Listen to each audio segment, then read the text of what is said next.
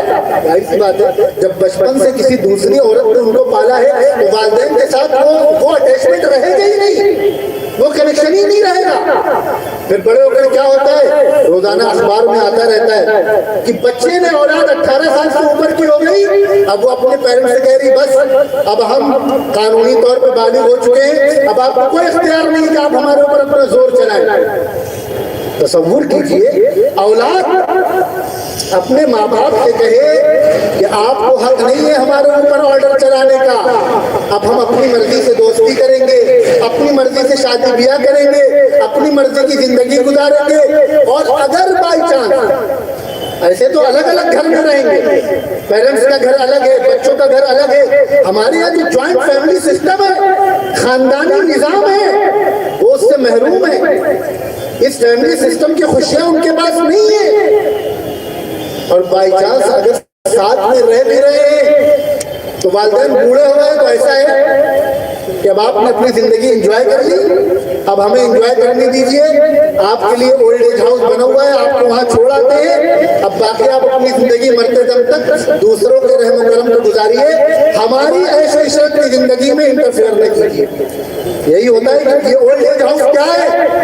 اللہ حفاظت فرمائے، اللہ کا لاکھ لاکھ شکر ہے کہ اللہ نے ہمیں مسلمان بنایا اور ہمیں ایسے معاشرے میں پیدا کیا ہے جہاں ماں کا مقام، اسلام یہ کہہ رہا ہے کہ ماں کے قدموں کے نیچے جنت رکھ، ماں کے سامنے اف تک کرنے کو منع کیا جا رہا ہے۔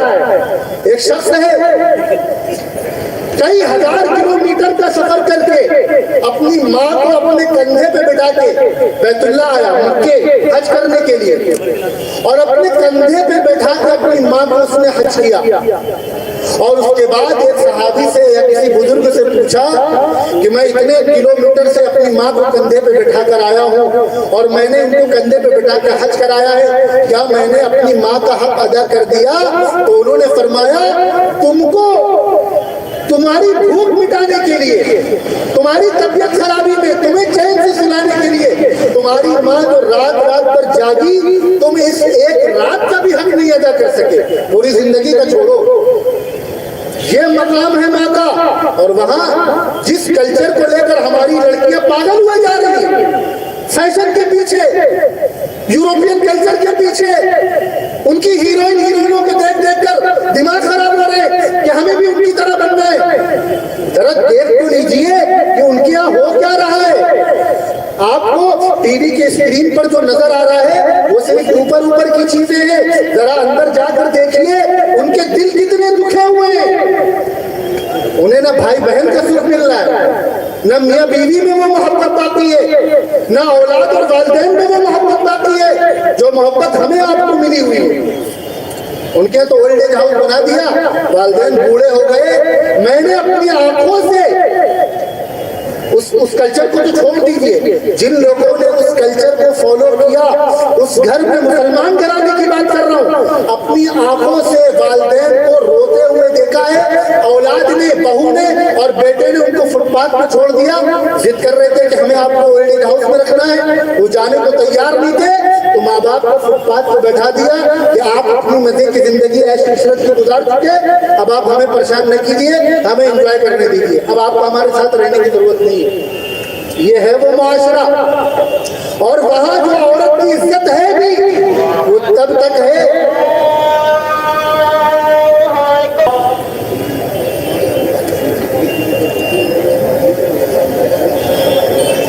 اور میں یہ عرض کر رہا تھا اپنی ماں بہنوں کے لیے کہ ہم آج جس کلچر کو فالو کرنے کی بات کر رہے ہیں, وہاں صورتحال یہ ہے کہ عورت کی عزت اس وقت تک ہے جب تک اس کے چہرے پہ خوبصورتی ہے.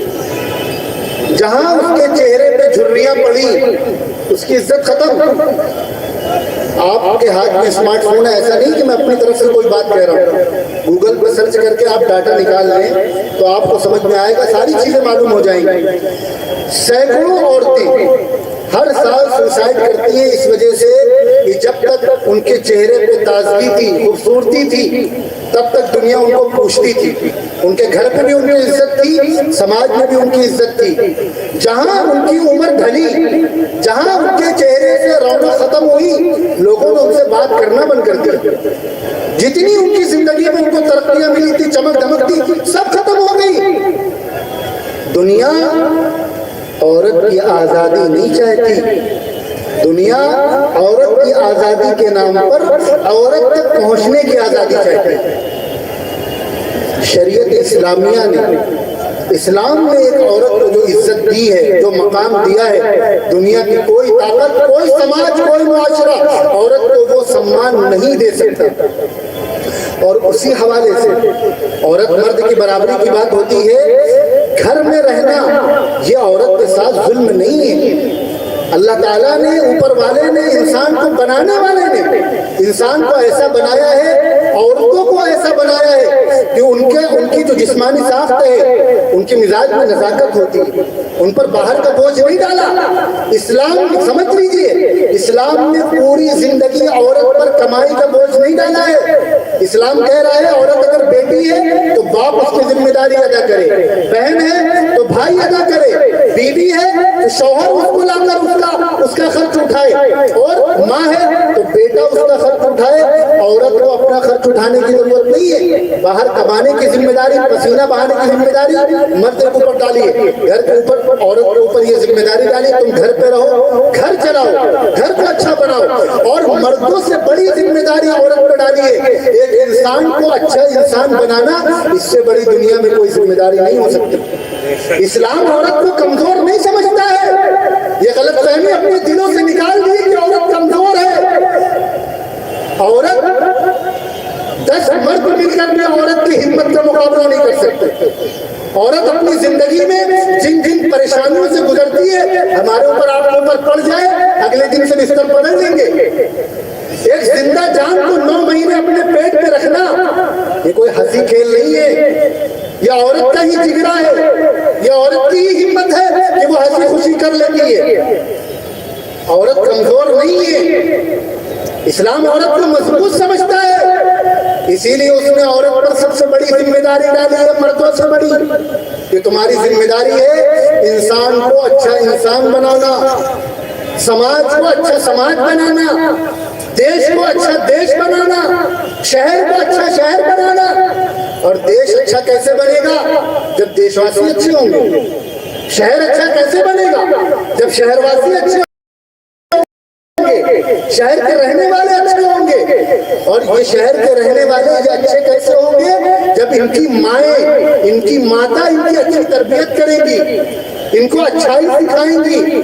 لیکن جب ہمارے پاس موبائل چلانے سے فرصت نہ ہو, سیریل دیکھنے سے فرصت نہ ہو, اور بیوٹی پارلر جانے سے فرصت نہ ہو, شاپنگ کرنے سے فرصت نہ ہو, تو ہم اپنے بچوں کی کیا خاص تربیت کریں گے. اس حوالے سے میں نے خاصا وقت لے لیا, حالانکہ میں خود تاخیر سے آیا.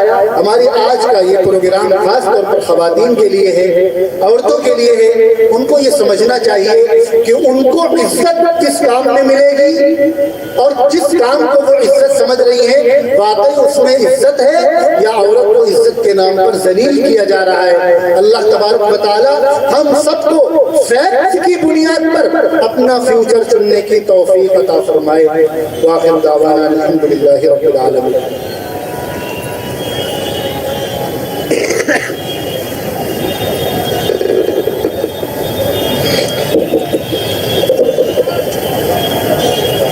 بہت سے لوگوں نے دعاؤں کے لیے کہا ہے، آپ کا یہ جو پروگرام ہو رہا ہے جہاں آپ کو یہ قیمتی باتیں سننے کو مل رہی ہیں، یہ دسیوں سالوں سے اسی جگہ پر یہ تاریخی پروگرام ہوتے چلے آ رہے ہیں۔ ان پروگراموں میں ایسی بڑی بڑی شخصیات آ چکی ہیں جن کو دیکھنے، جن کو سننے، جن کو پڑھنے کے لیے آج لوگ ترستے ہیں۔ اس اسٹیج نے ان شخصیات کو دیکھا ہے۔ یہ بڑا مبارک اور بڑا تاریخی اسٹیج ہے، اور اس شہر کا بڑا تاریخی یہ 2 روزہ پروگرام ہے، اور آبرو شہر ہم سب کے بڑے مربی شیخ حضرت الاستاد حضرت مفتی منظور احمد صاحب مظاہری، اللہ ان کی قبر پر کروڑوں رحمتیں نازل فرمائے۔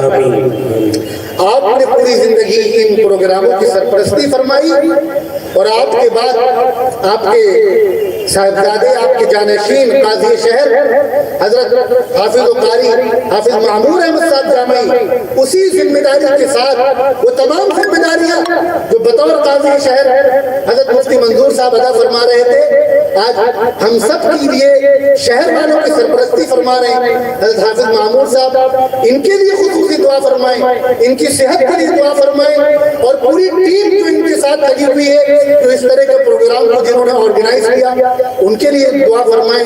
انجمن فروغ سنت کے ہر کارکن کے لیے، ہر ذمہ دار کے لیے دعا فرمائیں کہ اللہ تعالیٰ ان کو جزائے خیر عطا فرمائے، ان کو ہمت عطا فرمائے، اور اسی طرح ہر سال یہ پروگرام ہوتے رہے اور ہم آ کر یہاں دین کی باتیں سنتے رہے۔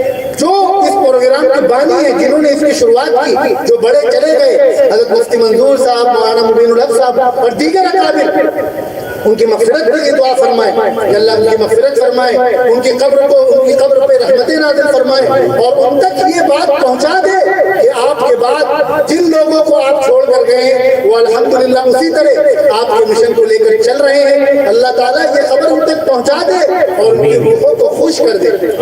سلیم بھائی انہوں نے صحت کی دعا کی درخواست کی ہے، عمر بھائی انہوں نے بھی صحت کی درخواست کی ہے، اور آپ کے جاننے والوں نے بہت ہماری مستورات میں سے کئی پرچیاں آئی ہیں۔ اللہ ان سب کے ناموں کو جانتا ہے، جن جن کے لیے دعاؤں کے لیے کہا گیا ہے۔ اللہ کے سب کے دلوں کے بھید کو جانتے ہیں، سب کے لیے دعا فرمائیں۔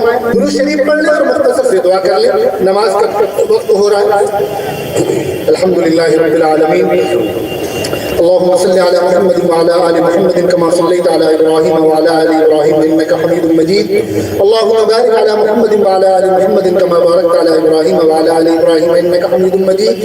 یا اللہ ہم بہت گنہگار ہیں، بہت خطا کار ہیں، ہم سے بہت جرم ہوئے ہیں، میرے مالک ہمارے گناہوں کو معاف فرما دیجیے، ہماری خطاؤں کو درگزر فرما دیجیے، ہمیں اچھا انسان بنا دیجیے، میرے مالک ہمیں اچھا انسان بنا دیجیے، ہمیں اچھا انسان بنا دیجیے، ہمیں بڑوں کی عزت کرنے والا بنا دیجیے، ہمیں چھوٹوں کی شفقت کرنے والا بنا دیجیے، ہمیں اپنے والدین کی عزت کرنے والا، ان کی خدمت کرنے والا بنا دیجیے، ہمیں اپنے گھر والوں کے ساتھ، بیویوں کے ساتھ اچھا سلوک کرنے والا بنا دیجیے، ہمیں اپنی بہنوں کے ساتھ محبت کرنے والا بنا دیجیے، ہمیں اپنی بیٹیوں کی اچھی تربیت کرنے والا اور ان کو اچھی سے اچھی ایجوکیشن دلانے والا بنا دیجیے۔ میرے مالک آج کا یہ پروگرام جس مقصد کے لیے منعقد کیا گیا ہے، میرے مالک ان مقاصد میں کامیابی عطا فرما دیجیے، ہماری ماں بہنوں کی اصلاح فرما دیجیے، ان کی فکر درست فرما دیجیے، ان کی سوچ درست فرما دیجیے، قرآن سے محبت پیدا فرما دیجیے، رسول اللہ سے محبت پیدا فرما دیجیے، صحابہ اور صحابیات سے محبت پیدا فرما دیجیے، ان کے واقعات کو پڑھ کر سن کر ان پر عمل کرنے کی توفیق عطا فرما دیجیے، اپنے بچوں کی اچھی تربیت کرنے والا بنا دیجیے، ہماری ماں بہنوں پر آپ نے سماج کو بنانے کی، معاشرے کو بنانے کی، اچھا انسان اور اچھا ناگرک بنانے کی جو ذمہ داری ڈالی ہے، ہماری ماں بہنوں کو صحیح معنوں میں وہ ذمہ داری ادا کرنے کی توفیق عطا فرما دیجیے۔ یورپی معاشرے میں عورت کی آزادی کے نام پر عورت پر جو ظلم کیا جا رہا ہے، عورت کو جو بازار میں لا کر رسوا کیا جا رہا ہے، ذلیل کیا جا رہا ہے، میرے مالک ہم سب کو ایسے ایسے معاشرے سے حفاظت فرما دیجیے، حفاظت فرما دیجیے، حفاظت فرما دیجیے۔ جن لوگوں نے دعاؤں کے لیے کہا ہے، آپ سب کی دلی جائز حاجات کو جانتے ہیں، سب کی جائز حاجات پوری فرما دیجیے۔ جو دنیا سے چلے گا ان کی مغفرت فرما دیجیے، جو حیات ہے ان کو صحت و عافیت تندرستی عطا فرما دیجیے۔ ان پروگراموں کو قبول فرما لیجیے، تا قیامت ان کے فیض کو جاری و ساری فرما دیجیے۔ میرے مالک، جن لوگوں نے بھی جس طرح سے بھی ان پروگراموں کی نکاح میں حصہ لیا ہے، ان کو اپنی بارگاہ سے شرف قبولیت عطا فرما دیجیے، ان پر رحمت کی نگاہ ڈال دیجیے۔ ہمارے پولیس محکمے کے ہمارے پولیس والے بھائی بہنیں جو یہاں موجود ہیں، میرے مالک ان کی تمناؤں کو پورا کر دیجیے، ان کے حاجات کو پورا کر دیجیے، ان کے دکھ درد کو دور کر دیجیے، ان کی پریشانیوں کو دور کر دیجیے، ان کے گھر والوں کو اچھا کر دیجیے اور انہیں بھی ترقی عطا فرما دیجیے۔ اور ہر سال اسی طرح ہم سب کو آپس میں مل جل کر ایک دوسرے کا کوآپریٹ کر کے اسی طرح سماج سدھار کا پروگرام کرنے کی توفیق عطا فرما دیجیے۔ میرے مالک، جو مانگا وہ بھی دے دیجیے، جو مانگنے سے رہ گیا ہمارے لیے ضروری ہے وہ بھی دے دیجیے۔ ہماری دعاؤں کو محض اپنے فضل و کرم سے نبی کریم صلی اللہ علیہ وسلم کے صدقے طفیل میں قبول فرما لیجیے۔ سبحان ربک رب العزۃ عما یصفون وسلام علی المرسلین والحمد للہ رب العالمین برحمتک یا ارحم الراحمین۔